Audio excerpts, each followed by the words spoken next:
George? John, hi. How you doing? Buenos dias. Yeah, same to you. Doing okay. I'm a little, just ever so slightly jet-lagged and groggy. Oh, well, I got back late last night from the lovely village of Olean, New York. Oh, you did that gig out in Western New York. The Olean gig, yes. At St. Bonaventure and... yeah, in the Olean Library and their speakers program. And, right. And you did that a few years ago, right? Yes, I did. And it was a very peculiar and, but overall, a lot of fun. Yeah, that sounds right. Yeah. Yeah, it was interesting. They told me that they were telling stories about past speakers, and one of them was Gregory Corso, yes. the beat poet. I was going to ask. If you heard those stories, too.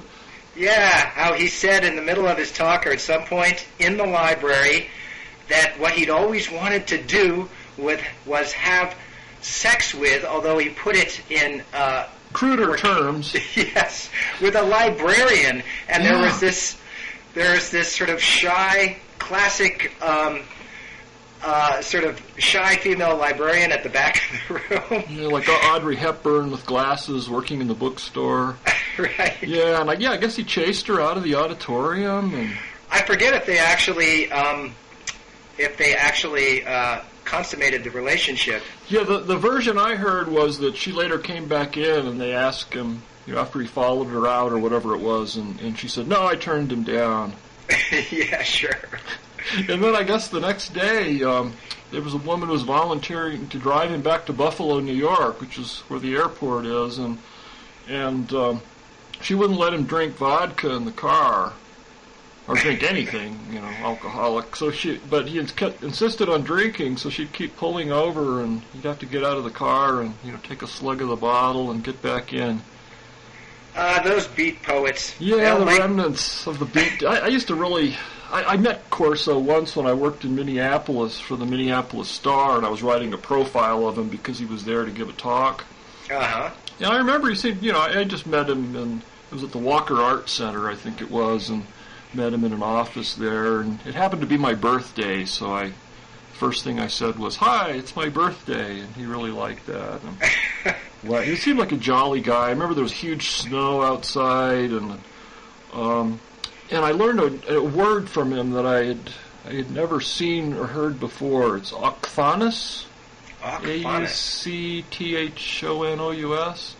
Yeah, and what does that mean? Now I better look it up. It was on a title of one of his recent book of poems. Autochthonous. I remember something. The one line I can remember from his poetry, and I hope it's from one of his poems, is something like Tyrannosaurus Rex with red taillights. Wow. Oh, that phrase always Coney stuck Island in my mind. of the mind. Yeah. With old Ferlinghetti. Back then, it was almost like you were required to be a raging alcoholic and, piss in fireplaces at fancy parties. Actually, that was Jackson Pollock, I think. Exactly. But, there was this certain persona that you were supposed to have if you were a poet. You'd be right on the edge of, and sometimes off the edge of, mental illness. Yeah. And, some really entertaining characters. Although I used to really, really kind of admire and look up to them when I was in college, and would read Ginsberg and Kerouac, and now I kind of, in retrospect, they seem kind of annoying. Well, in our profession, I guess the equivalent would be Hunter Thompson. Yeah. He was kind of doing that same thing. Yeah, heroic amounts of alcohol and every kind of drug known to humanity. And sort of cultivated insanity. But it's, he ended up as kind of unhappy person, so... Thompson did? Yeah. Oh, yeah. Well, he blew his brains out, so I guess he must have been. He certainly went out in glory, I guess. Yeah. So, all right, I've got to explain something that you're not privy to at this point because you can't see me. So I'm actually dressed in some equipment that belongs to my son. I'm wearing an Army issue floppy hat, and I'm wearing something called I think it's a shamag, which is a shawl that is worn by freedom fighters in Iraq, and now some soldiers. And I'm wearing a camouflage shirt, and then a vest. There's some name for this. I'm not going to try to say it because my son will be even more embarrassed than he already will be seeing me talk about these things, because I always screw it up. Yeah, it's like, hey, we saw your father on Blogging Heads TV, and he looked really weird. Yeah, and he called a BDO CBO, or let's see, a BDO. I think it's battle. Oh, see, I already screwed it up. It's a name for basically a uniform, but they call it a BDO. So basically, you and your son were wearing terrorist uniforms and playing with guns a weekend or so ago. Is that what I recall? Yeah. So my 15-year-old son Mac, he got into paintball, I don't know, 4 or 5 years ago, and then graduated to something. So paintball, you shoot these little balls of paint at each other, and you're supposed to be killed when you can see the paint splatter on your body. Yeah, and so, sometimes I see the paint splatters when I go out hiking in some areas around Los Alamos, interestingly. Well, now you're probably going to start seeing these little white BBs. Actually, they come in different colors, but they're usually white. But they can also, they can be black, all sorts of colors. But Mac graduated to this BB game called Airsoft. They're sort of plastic BBs, not the old copper. Airsoft? Airsoft. So he's been into this for the past 2 or 3 years, and he says that paintball is sort of for families and dads and moms and kids, whereas Airsoft is much more realistic, and it's for people who are really into military reenactments, and Mac has gotten into it in a very serious way. So this vest I'm wearing is very similar to a vest that would be worn by soldiers in Iraq. It's got all these pockets for magazines, for holding your ammo, spare clips. They communicate by means of radios. I'm holding up a radio here. Yeah. You have to wear goggles so you don't get shot in the face. So Mac's got these goggles that are actually wire mesh, so they don't cloud up, and this protects you from the BBs. He's got a it's called a camelback. This is also worn by troops in Iraq, which is a water bottle that hangs on your back, and it's got a tube coming around the front. So you've seen bikers with these too. Yeah, yeah. But it comes in really handy. If you want to. So I'm holding up Mac's gun now. If you want to drink water at the same time as you're, shooting bad guys. And this gun, the guns are incredibly sophisticated. They can be powered either by CO2 or propane, or propane. Or propane. I remember those little CO2 cartridges. Well, apparently like we used to use those in model rocketry. Yeah, you can. So Mac is. I think this is non-standard, but you can use the sort of Coleman stove type propane tanks to power your guns. Oh, propane. Okay, so. But Mac's gun here, which I'm holding up, is an electric gun. So it's actually got a motor right here, a battery-powered motor that propels the BBs at a very high velocity. It's about 300 to 400 feet per second. Wow, that could put your eye out. That could definitely put your eye out. And he's got a really sophisticated scope here, sniper scope. These come with laser spotters on them. Wow. And so I participated in this war game over the weekend with about 60, 65 other guys, and we were supposed to do a reenactment of the Black Hawk Down incident in Somalia. Oh, yeah. Also, that's why you're wearing the Somali gear. Yeah, although some of the American soldiers wear this too. Yeah, so I was what they call them terrorists. I called myself a Somali freedom fighter.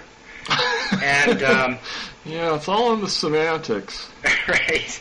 And it was, I got to tell you, George, it was really a lot of fun. Yeah? I mean, sort of trying to sneak up on people and shoot them without them seeing you. I mean, that's what I was hoping I could do. It turned out that this was right up your alley. I was killed actually about 10 times because I had on this. I wasn't dressed the way I am now. This is Mac's stuff. Yeah. I had on a green down vest, which I thought would sort of camouflage me, but instead it made me, by far, Mac told me later, the most visible person on my home team. No wonder you were killed 10 times. Yeah. But you were resurrected. And yeah, they have these elaborate the great rules Mecca in the sky and all the virgins. And yeah, that's the nice thing about it. You get hit and you just go, shit, darn it. Yeah. And you kind of walk back to this place and then you come out fresh good that it for were fighting. really that way. But well, yeah, I could see how this might be fun. Well, so here's the question. And it's good practice for the coming depression. Yes. So first of all, this is definitely good. Sort of survival skills for the end of civilization, which is obviously approaching very quickly, and I've got to get over my peacenik, bleeding heart liberal shtick, and sort of that was a luxury for wealthier times. Embrace this new set of values. So at some point, I guess I'll get a real gun instead of this BB gun. But the larger question, these types of activity that it raises, is whether or not these kinds of war games provide a healthy, benign outlet for male aggression. Ah, okay. So Conrad Lorenz, the Nobel... I'm going to step away from the camera and then turn off the fan that I left on here that might garble your account here. Okay. So Conrad Lorenz, in his famous book On Aggression, which I'm holding up here, I think it came out in the late 50s, early 60s, 1963. He talks about how hardwired aggression is in all animals, particularly in humans, though, and in humans it's particularly lethal, of course. And he says at the end of his book that, we can't just evolve away from this instinct. The best we can do is to find outlets for it other than war or homicide, assault, interpersonal violence. And he suggests... Or investing in complex financial instruments. Yeah. Now, he actually doesn't mention that, but of course... Wall Street warriors. You see a lot of aggression on Wall Street. Yeah, I mean, it's really probably comes from those same primitive instincts. But so what do you think about this? So it's basically the catharsis theory. Yeah, I guess it all ties into this, violence on television thing, where, where spectator catharsis, whether that reduces violence or encourages it. And I think it encourages it. You do? Yeah, so, because it just gets your mind into these. It sort of expands what's considered possible by your brain, and if you're playing violent video games all the time or watching violent programs in which people are shot and it seems really exciting and cool and a lot of fun, I think there's at least a certain type of individual that's susceptible to that and comes to glorify it, and then they live in these movies that they're running in their own little heads, and they think that they're playing out these great dramas because their lives are otherwise so boring and miserable. I mean, I think that's kind of a lot of the motivation for gang members. So I was going to ask you. So this is So the people who like these sorts of movies or video games or TV shows, you think are more inclined to actually be violent in real life? Yeah, I guess I think that, but I think it's only one factor, and I think a lot of it probably depends on your intelligence quotient or your whatever measure of intelligence you want to use. A very smart person, I think, can probably do these things ironically, and right. at a certain distance, and maybe then it's cathartic or at least harmless. But I think for certain people who are either poorly educated or just not very smart, they really have trouble maybe not distinguishing the fantasy from the reality, but they can kind of turn their whole lives into these fantasies where they're fighting these wars, and they actually talk, like characters on TV and use the same language because they become so absorbed into this little world. Well, so here's the interesting thing. I've been thinking about this, obviously, since I participated in this, since I've become part of this world, and I've spent 2 successive weekends now up at this place in Massachusetts with all these other guys. The first week I just took Mac there, and he and a friend did the war game, and I just hung out with some other dads. Yeah. And last week I decided to participate, but now I'm getting to know some of these guys. Actually, one of the guys who runs it is, I would guess, about 350 pounds, 53-year-old guy named Jolly. Everybody calls him Jolly. I think his last name is Jelinsky or something.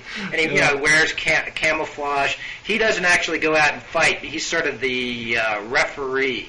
Yeah. And he sets the rules, and he hangs out in this place where you're supposed to go after you're killed, and he times it and then sends you back. But he had a white Jeep with a bumper sticker on it that's one of the best bumper stickers I've ever seen. Oh, what was it? It said, "Waterboard Barack Obama." Oh. God. So wow. I told him... Yeah, that surpasses what I thought was the most hilariously right-wing imbecilic bumper sticker that I saw, which was Vince Foster would still be alive if he'd had a gun. That's great, because that takes a second. Yeah. Well, my favorite liberal bumper sticker is when campers are outlawed, only outlaws will have campers. That's good. Yeah. So this guy is probably a George McCain, Sarah Palin supporter. Yes. Yeah. Absolutely. Palin probably especially. Actually, you're right. So he said that Palin... She probably plays these games with Todd and Trigger or Tigger Real or whatever. Whatever name but is. Here's the thing: most of or certainly a good proportion of the guys at this thing, and they ranged in age from about 14 to, I was by far the oldest. I'd say 14, mostly up to about 40, and after that, most of the older guys just were hanging around, because it's actually pretty arduous. You're running around the woods with, in the case of my son, you're supposed to get the young guys to do this, So, socioeconomically, how were the other dads? Were they? I'd say it was pretty blue collar. Intellectuals and academics and. No, but here's the thing. As far as the catharsis theory goes, many of these guys were military. So the leader of my Somali group was, I would guess, about 30 years old, and he'd already done 3 tours of duty in Afghanistan and Iraq. He was in Afghanistan with the first invasion back in 2002. Mm-hmm. So, how do you explain that? These are people who've been in real war. And actually, the leader of the American side was a sergeant who was in Army Special Forces. Oh, yeah, so they're not doing it, ironically, I imagine, and they're probably not doing it because they need some kind of catharsis, but because they actually enjoy probably the strategy and the... Right. Obviously it takes, a lot of very quick thinking, and being in the moment, and there's probably this certain Zen-like experience when you blast your opponent with the plastic BB. Yes, absolutely. There is a lot of strategy. That's why you use the radios for communication, and the American side in particular, they broke people up into reconnaissance groups, snipers. They'd always have a point group that went out to try to make contact with the enemy to find out where they were. And they all communicated by radio so that they could coordinate their defenses and attacks on us. Wow. So if you just look at the United States, the catharsis theory doesn't work at all. There's a very high correlation of between our fondness for extremely competitive and pseudo-violent games and actual violence. I mean, the United States is extremely violent compared to other industrialized nations, and it's very warlike, obviously. But here's the interesting thing. This game started in Japan more than 30 years ago. Airsoft did. And it's extremely popular in Japan still today. Oh, so maybe it's working there.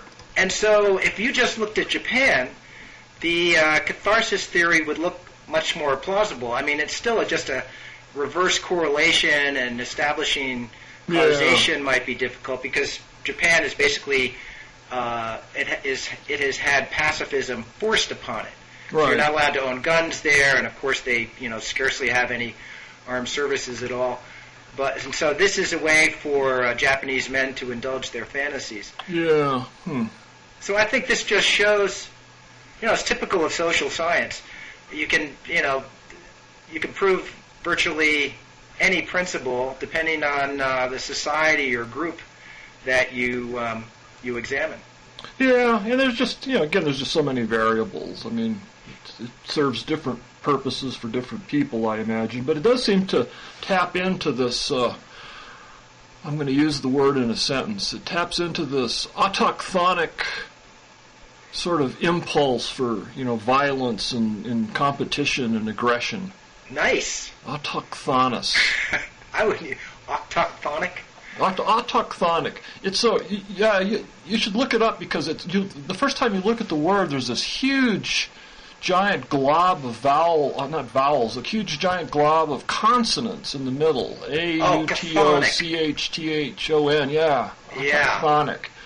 Yeah, the Gregory Corso word. I have seen that word, but I never knew what it meant. So it means kind of primal or indigenous or of the earth. And it also has geological, sediment or rock, so it's kind of like earthy. I'm always looking for ways to enhance others' perception of my erudition. So that would be a good word to add to my vocabulary. It is, and if you need to cite Corso, the book is Herald of the Autochthonic Spirit. That's good. And I remember asking him what autochthonic meant, but I couldn't even say it. So anyway, so you engaged in an autochthonic weekend with your son. I did, and it was fun, I have to admit. I should probably do something like that. I'll probably be doing more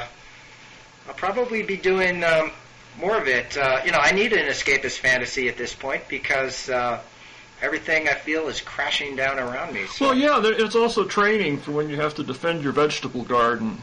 Yes. Yeah, against wild, crazed zombies from Wall Street. So I was going to ask you, the last time we talked was 2 weeks ago, I think. Yes. And we were talking about, the sort of perverse exhilaration that one feels amid the dread or beneath the dread or somewhere in there. Yeah. Over, the idea of impending disaster.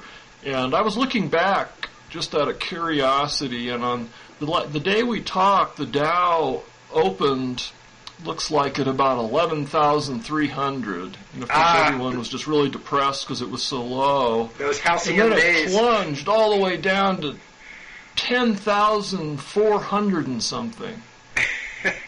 And now that just seems like, that we were talking about the great calamity, the economic calamity, the downfall of our economic bubble that our whole system's based on, and now you look back and boy, don't you wish the Dow were that high? Yeah, it's just like I said, with Thomas Homer Dixon, that Canadian political scientist, it's time to forget about going into cash and to stockpile gasoline and water and guns and ammo. Yeah. It's down another 350 points now as we speak. Oh, God, are you kidding? No. Oh, Jesus. 82.30 and 1 Don't penny. tell me that. I'm hanging in. I'm just not going to pay attention. I'm trying to avoid. No, I'm doing the same thing because, you don't want to sell now. Don't want to sell at the bottom. Of course, now No. we wish we'd sold at the bottom when 2 weeks ago. Yeah. It seemed like the bottom. But. Yeah. Yeah, it's kind of scary, but there's still, I guess I wouldn't say I feel quite as exhilarated as I did before, but when I was driving around back from Olean, New York to the Buffalo airport yesterday, they had satellite radio in the rental car, which I'd never experienced before, and I was listening to some all talk, all finance, all stock market, all the time kind of hysterical cable TV show, and I can't remember what it was called, but they had their correspondents from all over the world, and they were getting on, and they were talking excitedly about for example, Iceland going bankrupt, and it was just, getting bailed out possibly by Russia, and just all the excitement, and you could tell they were, kind of high on it, sort of like war correspondents, that adrenaline rush. Yeah, except that a lot of these people are probably going to be out of jobs soon. The media was already teetering on the edge of collapse, over the last several years, and this could really be the last straw for lots of big newspapers and magazines. Well, yeah, for anything broadcasts. that's really fluff. Yeah. And if satellite radio is not fluff, I don't know what is. Right. And Blogging Heads TV, I think, is going to emerge as a go-to place for wisdom in this time of calamity and well, it anxiety. has the advantage of a low overhead. Yeah. Yeah. Right. We can ride this out because and we'll be unemployed, here. so we'll have even more time to work for free. To keep from, while we're out tending our vegetables in the back and, getting out the radiation counters and vegetables. Time to start building a still. I think we're all going to need to get drunk through this. Still would be good. This coming apocalypse. Yeah. But again, I guess what we were talking about before was there's still this feeling that, gee, maybe some good will come of this, getting back to basics. I just sent an email to Bob this morning. So the headlines have recently been the need for Europe, for countries in Europe to coordinate more, and for Europe to coordinate with the United States, and even for all the nations of the world with significant financial resources, China and India and Russia, Japan, to coordinate their efforts to try to overcome this. And it seems to me that this could be a prelude to one worldism, to the recognition. One world government at last. Yes. Yeah, just like H.G. Wells wanted. So this would be the equivalent of, I think we've used this analogy before, but the robots in the day the Earth stood still coming to Earth and finally get it through the heads of the Earthlings that you countries have to cooperate or you'll be blown up by robots from outer space because you're too dangerous for the solar system. I really think so. So the economic crisis will have this role. It just shows it's such a powerful demonstration of the interconnectedness of all the global economies and of the foolishness of the idea in the United States that we can sort of go our own path and pursue our own interests regardless of how it affects others. Yeah. So that's my one little sliver of optimism. Yeah. Just hard to be optimistic about, even under these circumstances, getting any kind of meaningful cooperation. But maybe, at least to lock in. At the best, I think it's going to lock in a very, very low bottom. Yeah. I think also another upside is I can't imagine any scenario in which McCain and Palin win this election. I mean, Obama looks calm and measured. He's smart. Yeah. I mean, he's people will look to him as somebody who maybe won't save us, but gives us a better chance, certainly, than the crabby old white man. But it also, fear brings out people's kind of right-wing xenophobic tendencies, and Sarah Palin plays right into that. Yeah. It's our good side and bad side at war again, George. There they Which go. will win? Yeah. It's interesting, too, the whole global economic thing. I mean, everything that we were, and people have been talking about this all week in various commentaries, but everything we were told to do by the experts has turned out to be wrong. Remember, didn't we have a chat over the summer about, I cited a bunch of statistics from a book. I should have looked it up before this talk. I didn't know we'd go here. A book by a social scientist of some kind. He had done I think a 20-year study of the predictions of experts in politics and economics, and found that they were basically about as good as chance. Yeah. And, the record was horrible. Yeah. And, here we have just a really dramatic demonstration of the ignorance, really, of even the most learned people. I mean, it's a complex system that's beyond comprehension of the human mind, and we pretend. Well, when we were talking about the black swan guy in our last conversation. Yeah, and just even what seemed like common sense wisdom, when you would be advised, your Merrill Lynch or your Charles Schwab newsletter, it's important to diversify. Right. You want to have not only domestic stocks, but foreign stocks, because if one goes down, then the other will go up. Well, no. All it means is all of your funds are going down, whether they're foreign, domestic, and no matter how spread out over what industry, everything is basically.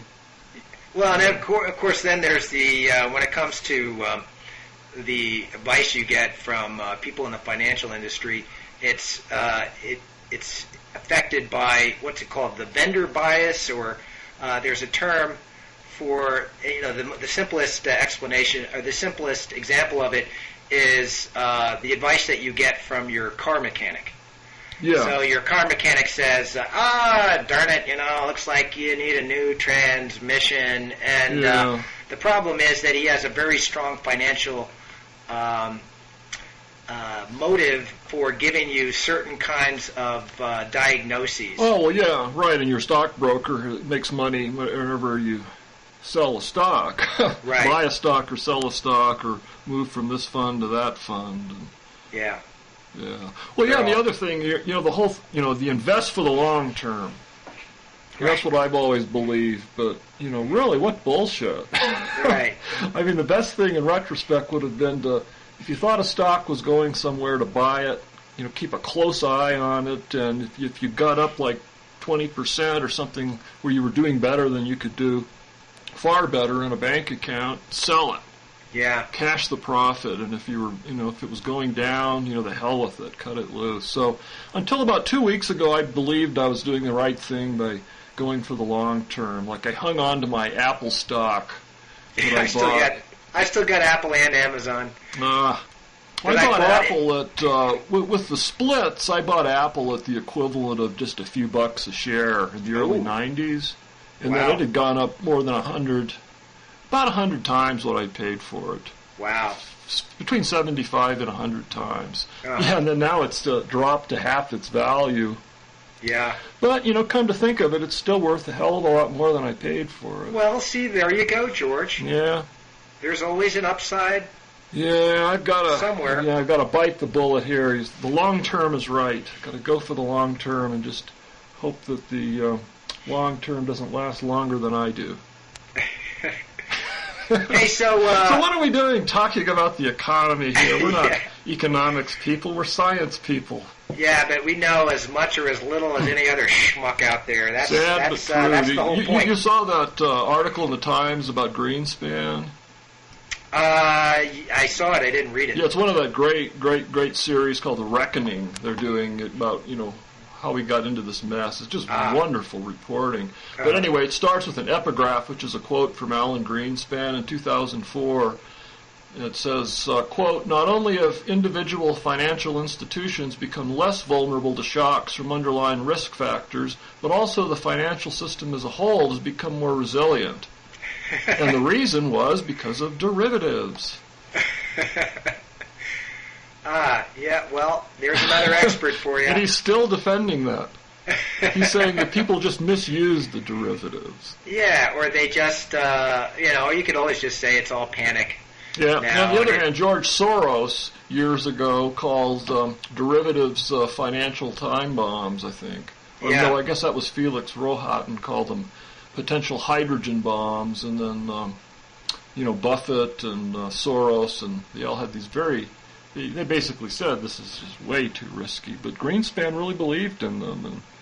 And, combining that with, loosening up the money to get over the 9/11 crash of the economy, and then fueling the housing market. It's just, Yeah. I'm learning a lot. Now all of us have to. We're all forced to learn more about economics than we want. Yeah. All right, so George. But yeah, this is.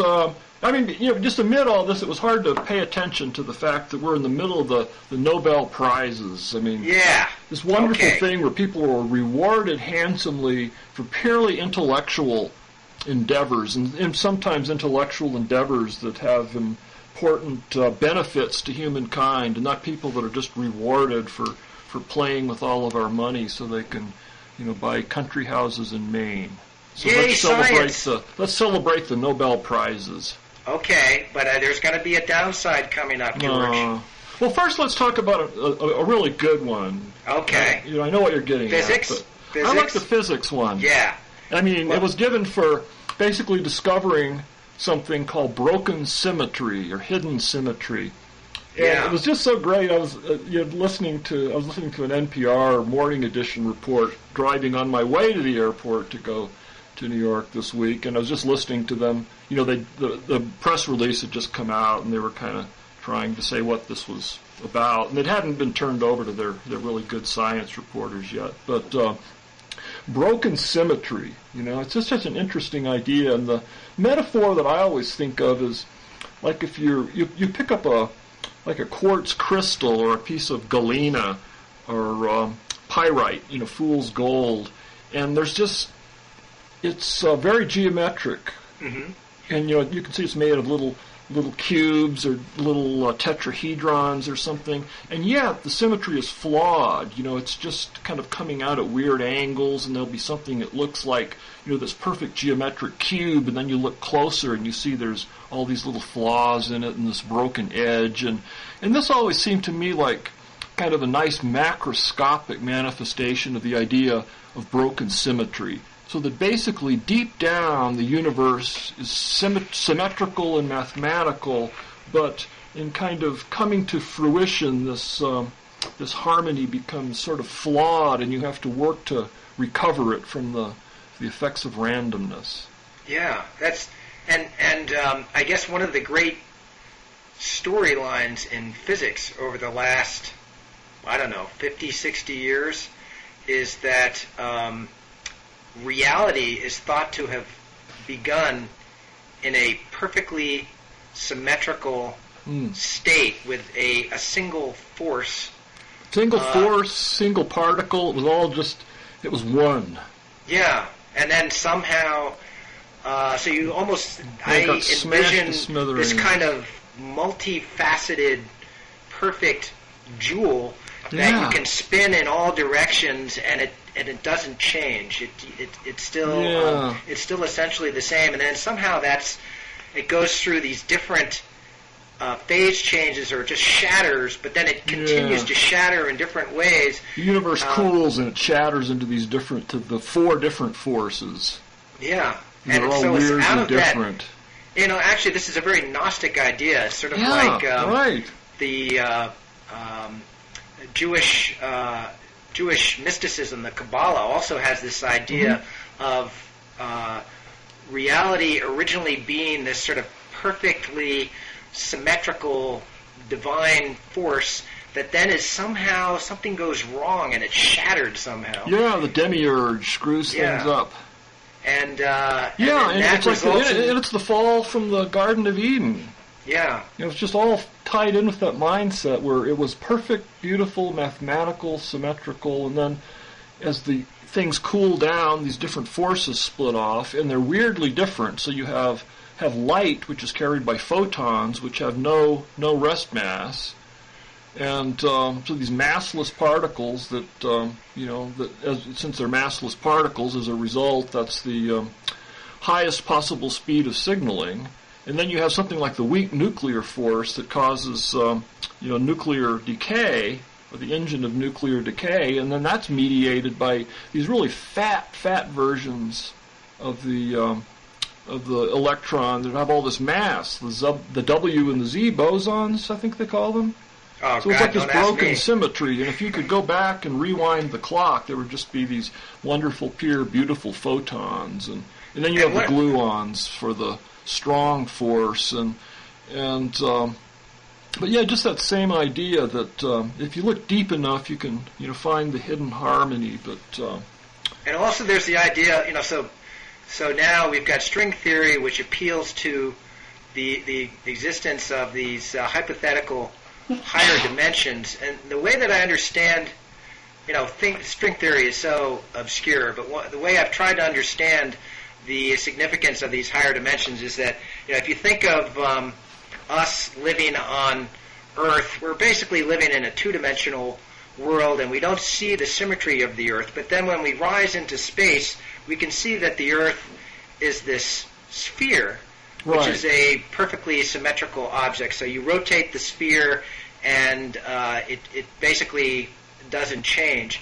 And as I understand it, by creating these higher dimensions, it's sort of the same effect. You rise into these higher dimensions, and you see these symmetries appear in the particles that exist in our three-dimensional world here that you can't see just in this three-dimensional world. Yeah, so you rise high up enough through the dimensions, and then all of these different forces end up looking like different facets of the same jewel.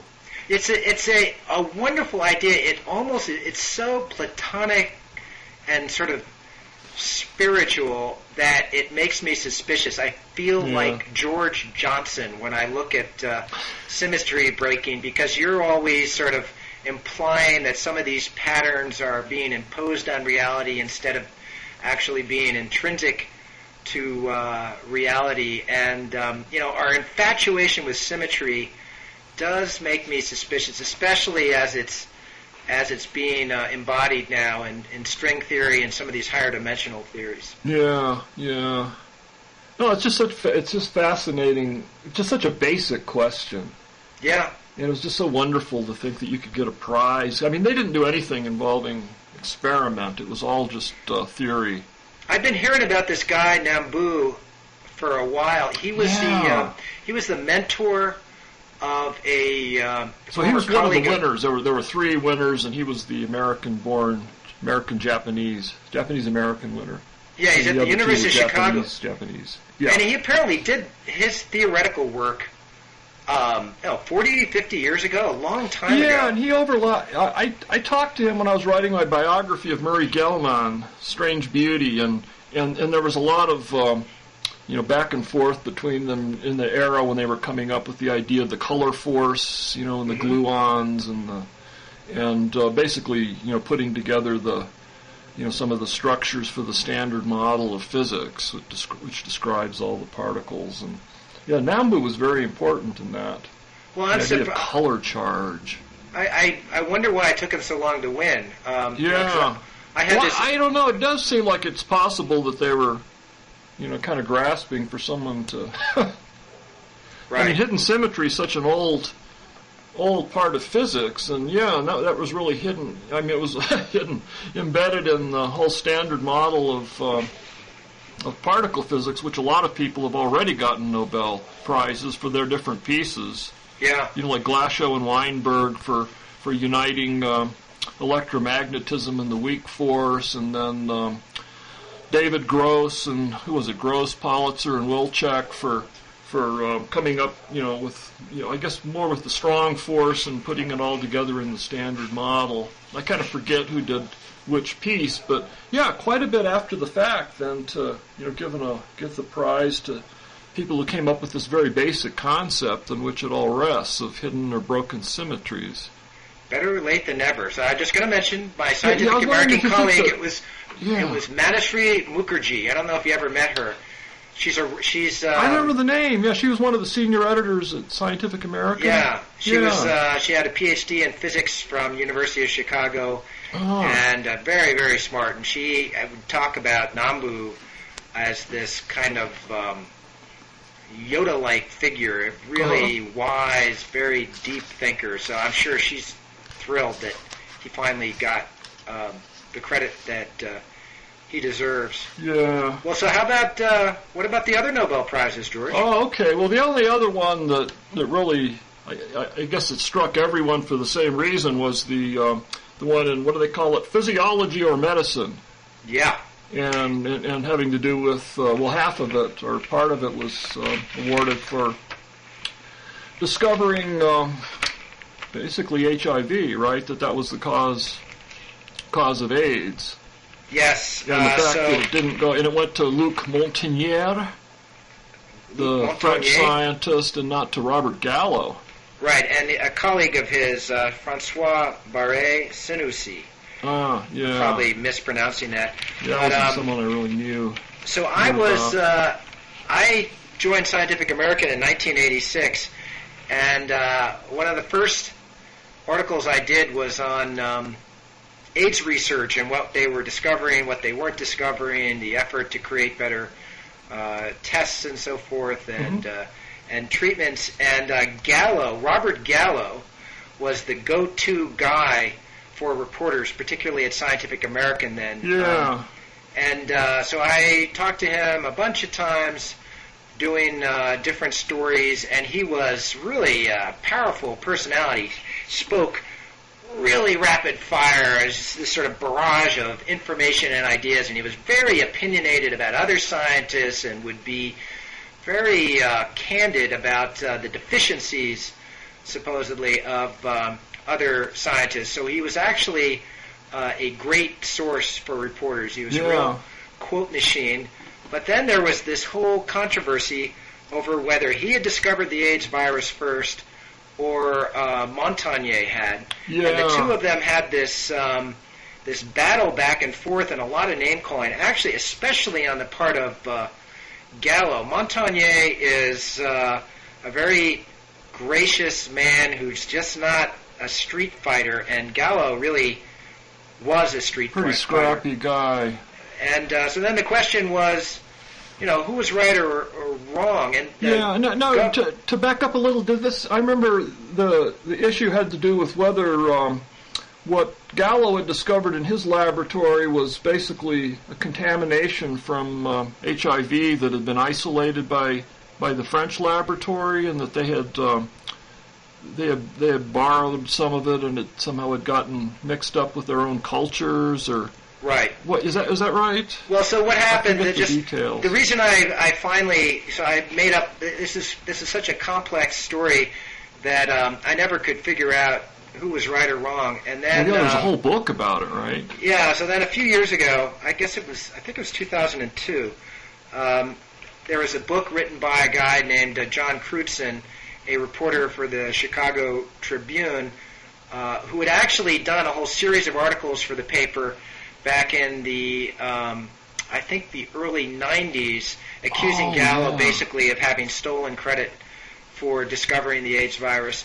And then he really got way into the biochemical, molecular, biological nitty-gritty, right? Absolutely. I mean, it was just amazing. Totally immersed in this journalism. story.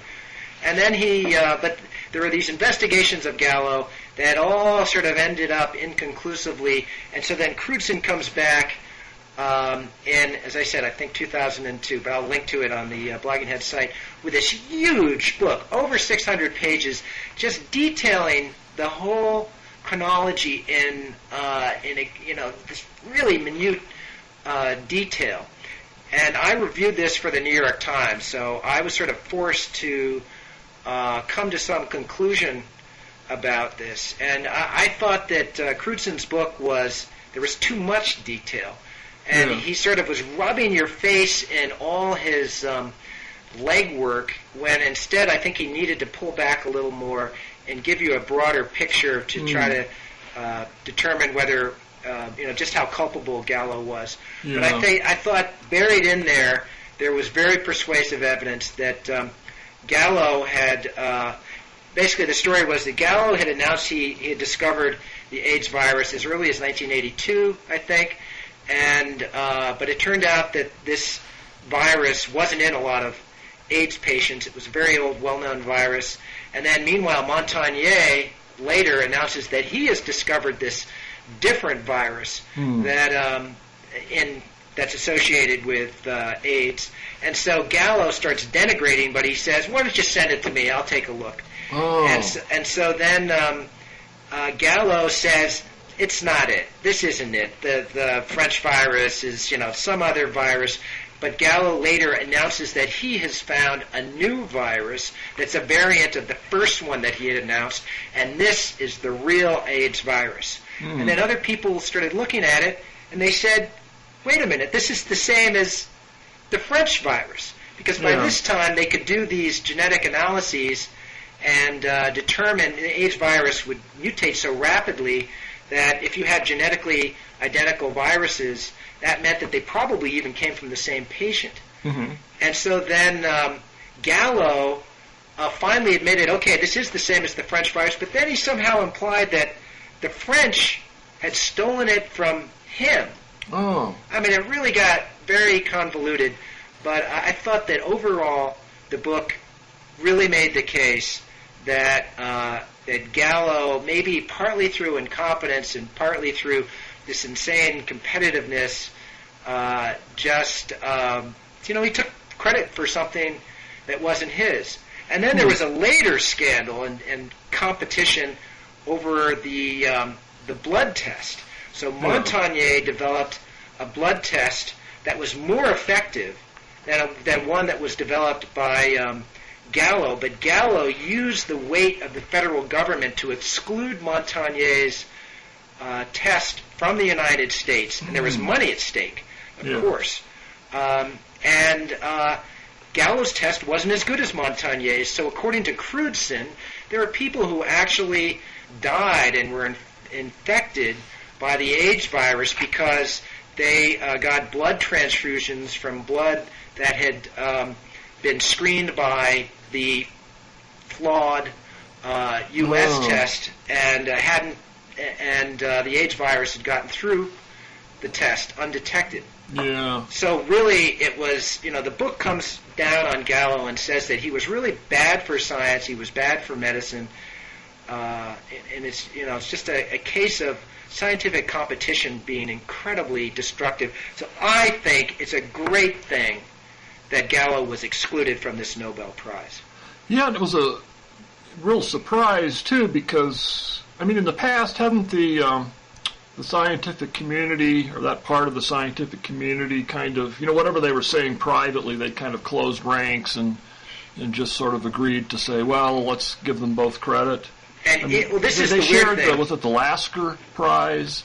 Even so scientific. I remember when they got if it was the Lasker Prize, when they shared this, it was sort of taken as the community saying, well, let's let bygones be bygones. These things are hard to sort out, and these are both great contributors. So, and the Laskers sort of considered, like training wheels for getting a Nobel. Right. Well, but then he was excluded. He was very gracious, though, when he was interviewed by the Times, wasn't he? Well, I think he realizes that, his ship has sailed on this, and, or it sailed a long time ago. Scientific American actually negotiated with Gallo and Montagnier to write an article in which they both shared credit with each other for discovering the virus. So it was a history of the discovery of the virus. Wow. And this was almost like a negotiated treaty between the two of them, negotiated by Jonathan Peele, who was the editor of SciAm and really liked Robert Gallo in 1988. And then they had another article in Science a few years later that also created this kind of cleaned up history and sort of swept the name calling and the accusations under the rug. I think that was mainly Montagnier just decided life is too short. Yeah. Let's just move on, and I'm happy to share credit with Gallo if he insists on having it. There was even an international negotiated agreement between the U.S. and France, with Ronald Reagan on one side and whoever the president of France was, and I think this was 1988, on the other side, to share royalties from the two tests. I sort of remember that. But the Nobel Foundation, to its credit, tried to look at what really happened instead of going along with these sort of antiseptic versions of scientific history. Yeah, it would have been the easiest thing in the world just to, say what the hell. Yeah. And give it to them both jointly. So instead, they, and the prize was split between basically that and another discovery, right, with the papilloma virus. Which was, that is definitely, the papillomavirus discovery is interesting, and there's some... Yeah, you kind of think it's, something as big as discovering HIV, would warrant a prize, a solo prize. Well, maybe they figured if there was going to be a third person, they would have to give it to Gallo. Yeah. And so they decided to give it to this other... I would love to have been a fly on the wall. Yeah, because they would have to. Yeah, so but by including this other human papilloma in with the prize, they basically, since they can only pick 3 people. Right. So this is a guy named Harold Zurhausen who discovered the link between human papillomavirus and cervical cancer. What's interesting about this, I was actually thinking of talking about this in an earlier Blogging Heads, is that there is now quite a bit of controversy over the vaccine for the papillomavirus, which has become extremely popular over the last year, which supposedly protects women from getting cervical cancer. Right. This vaccine has been controversial from the start because the religious right has opposed it because they think it will encourage promiscuity by young women. And it's given to girls as early as 12, 13 years old. So you're supposed to get it before you become sexually active. It's been really vigorously promoted by Merck and GlaxoSmithKline. And it turns out, I'm looking at an article by Elizabeth Rosenthal in the New York Times. It came out in August. That there really is very little evidence that these vaccines are effective. And so there's been a tremendous amount of money being spent. These vaccines are if expensive. You can find something and create a target audience that includes every female, every adult prepubescent female in the world, that's huge money. Yeah. So there's, what makes this a difficult issue for me to form an opinion on is that it's the two different sides are both groups that I loathe. Yeah. So, you've got the religious right on one pharmaceutical industry and the religious right. Yeah, big pharma against the fundamentalists. Yeah. So they're both... You want to believe that they're both wrong, but... Yeah, I think that's entirely possible, but... you can be... You don't have to be a fundamentalist Christian, or you can even be an atheist or an agnostic like myself and still, I think, wonder whether, what kind of signal you're sending if you tell your 12-year-old daughter that you're going to start taking this pill because, we assume that in the next few years you're going to start being sexually active and probably sexually promiscuous, and you might get this virus, and we want to protect you from that. So it's like, I mean, there's no way you can do that without sending the signal that says, that we assume you're going to do this and this is really okay, but just, let's make sure you don't get infected. I mean, that's the same question that comes up with, contraception and how freely that should be made available. And of course, the rational answer is that, well, let's not, kid ourselves. People are going to be sexually active if they are so moved that way, and that, we should face reality and protect them. Yeah, I guess it does send a signal. I don't really have a problem with I don't have a problem with the moral issue because I do think it's exactly analogous to telling your daughter to use contraceptives, and I just think that's common sense. The question is something that we've talked about before. When do you decide that a medical treatment or test is worth the money and time that you're investing in it? And in this case, I guess the payoff is fairly small. It says here that they, according to one analysis by a group at Harvard, giving this vaccine to 12-year-olds would cost $43,000 for every quality-adjusted year of life by preventing a cancer death. That would be considered acceptable in wealthy countries, but this money could be that amount of money could be used in other ways. I mean, this to some extent is a zero-sum game, and so it's a question of how we should use our medical resources. And the larger issue for me is that you just can't trust big. Medicine is so corrupted by drug money that you just can't trust anything that they say. Yeah. It's really a shame. You need some kind of independent tribunal to decide these things. Yeah, so maybe we need to nationalize. We need to nationalize. The medical industry to regulate. Too. Yes.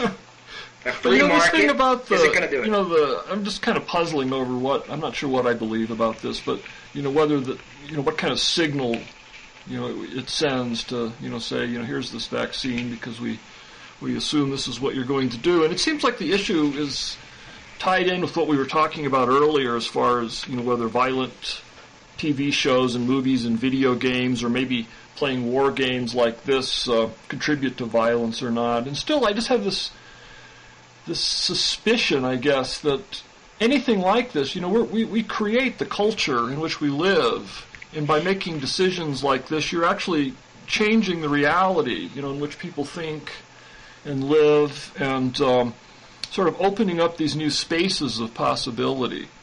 And if you see that somebody solves one of their problems by, sneaking up on them in a dark alley and shooting them through the head and maybe get away with it, this opens up this space. And for most people, they would be, they would immediately close the space up and then, retreat back to something less deadly. But, it's the same thing about sexual activity. I mean, another question is sexual activity, among teenagers bad per se, and you can argue that I'm death. not sure. But just the sense that I think we don't take seriously so much as a culture how much decisions like these, which are usually left to the marketplace, actually open new realities and change the way we live. I'm not saying it very well because it's something I've been kind of struggling with for years. And let me just say, I think to articulate. I think there's and I'm sure you would agree, there's a significant difference between violence and sexuality. So I want my children at some point to have great, healthy sex lives. Yeah, I do not ever want my son to be shooting people in real life, whether it's in war or he's joined a gang or a violent militia. So that's the problem I have with So it's always struck me as a real paradox that parents are much more worried about their kids watching movies with explicit sex scenes in them than they are with extremely explicit violence. I think that's true. So I think that some, hardcore pornography is degrading and it's awful, and it would put bad ideas in the heads of, young people. It is tied with violence. And it can be tied with violence. So there is a connection there. But on the whole, as I said, sex is, hey, we need it for the perpetuation of the race, and it's part of a healthy, joyful life. And so, whereas violence, I don't know. I'm a free... So sex free is speech libertarian. autochthonous. Pardon me? Sex is autochthonous, but you're not sure that violence is. Well, it might. I think violence. I hope they call this the autochthonic edition, by the way. That's a good one. Yeah, because then I'll be forced to know how to spell the word. I see it on the top of our. That'd be a real spelling bee stumper. But I think violence very well could be autochthonic. But we're going to grow past that. We're going to evolve into a species that finds other ways to fulfill our fantasies, resolve our disputes, exorcise our demons, whatever. Well, I admire your optimism. And it will be when there's a one-world government that is practicing an enlightened governance of all people and has taken over all the banks and the corrupt drug companies, and everything will be wonderful. Yeah, I think it's still going to take the robots from outer space to enforce that. But I'm going to try to be more optimistic this weekend after this cheery talk with you. I'm going to go out and shoot some stuff. Yeah. Oh, hey, the Dow's down 466 now. It's time to go and practice Getting my gun close to that again. 8,000 floor. All right, stop John, it was great talking to you. Yeah, same here, man. Yeah, Hang in there. Be careful out there in the war front, and don't sell. No, yeah, that too. Yeah. Okay, right, I'll hang in there if you do. Okay, we'll do. Okay, John. See Over you and soon. out.